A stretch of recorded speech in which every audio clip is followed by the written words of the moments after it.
Hi, this is Mike again for Draft Buddy, the fantasy football version. And in this video, I'm going to go over the Rules tab and some of the main settings for your league format. This is the Rules tab in Draft Buddy, the first tab that you would see when you open the file the first time.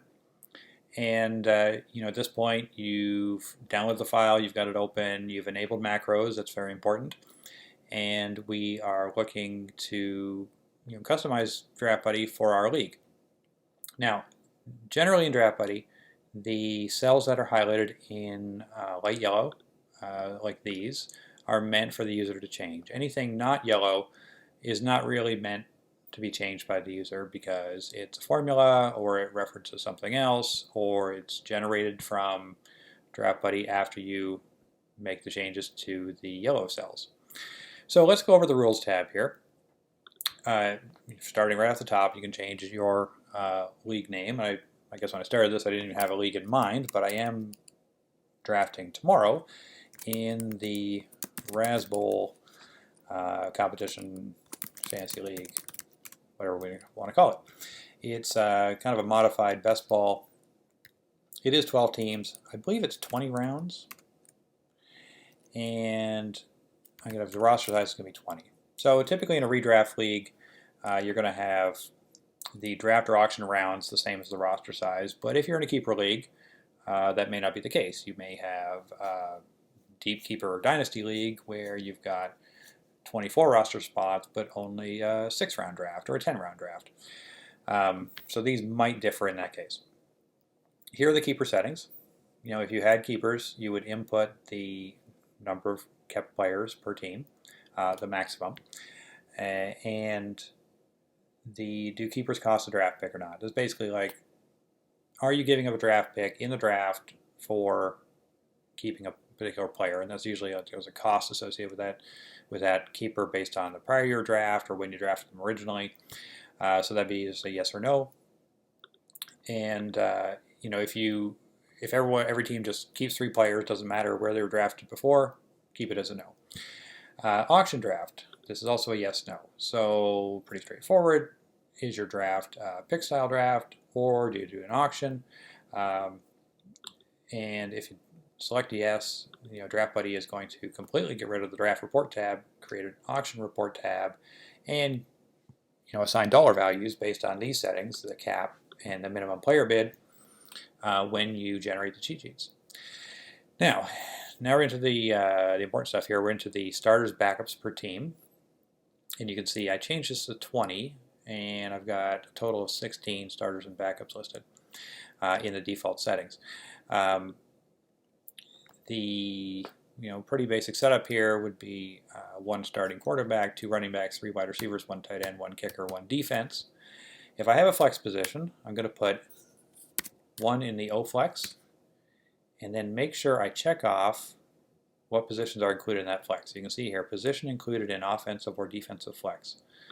So I would check running back, check wide receiver, check tight end for kind of most leagues that have a flex, running back, wide receiver, tight end. If you had a super flex league, well, then you could check quarterback as well. Okay, now one question I've been getting lately, because Superflex is getting more popular, is what if I have, say, a 2-flex league, but 1 is a Superflex, 1 is not? Well, in that case, what I suggest to players is, just make the starters a quarterback 2. Uncheck this, okay? And then, we've got 2 starting quarterbacks, or we're having Draft Buddy adjust the cheat sheets based on 2 starting quarterbacks, and then we just keep that O flex as 1 for the running back, wide receiver, tight end. And the reason for that is because, in a super flex league, most teams, or pretty much every team, is going to attempt to draft 2 quarterbacks anyways, even though they don't have to start a second quarterback, but they tend to be the highest scorers, they tend to be the most consistent. Everyone's going for 2. It doesn't mean later you have to start 2 every week, but in terms of the draft and setting up for the draft, we're going to go in with a plan of, we want 2 quarterbacks, starters each week.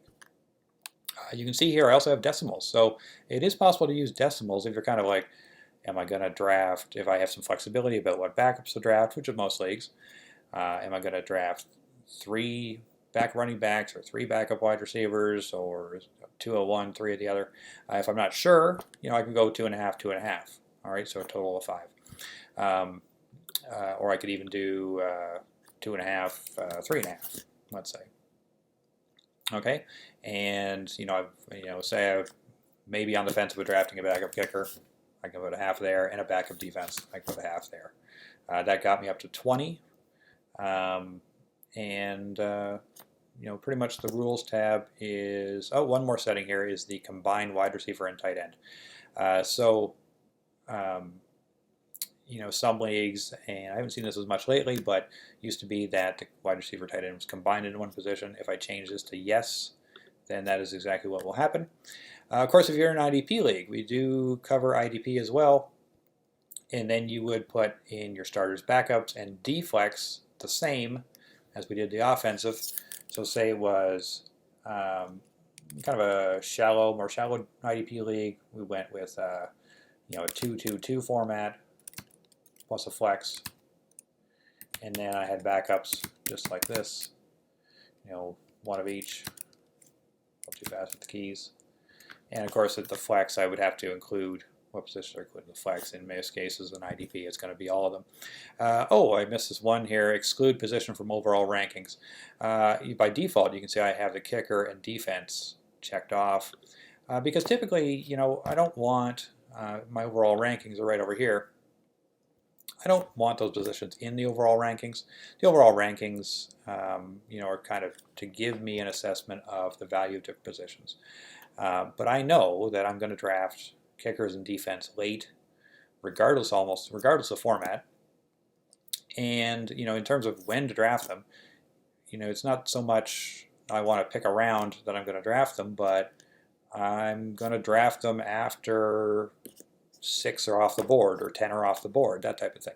So I don't need them in the overall rankings. In fact, by the time I get to the point of drafting kickers and defense, I'm not even using the overall rankings anymore. I've probably switched over to the position rankings, like on the offense tab here, where quarterbacks, running backs, wide receivers, and tight ends down here are getting exhausted, and I'm late in the draft. I'm kind of filling my roster as I need it by position based on who I've drafted previously, and then we'll get to the kickers and the defense later. So, I think it's really kind of useful to just kind of exclude these from the overall rankings, and you can do the same with the IDP players if you want to as well, because IDP values can change quite a bit from league to league depending on the scoring, depending on the depth of the position.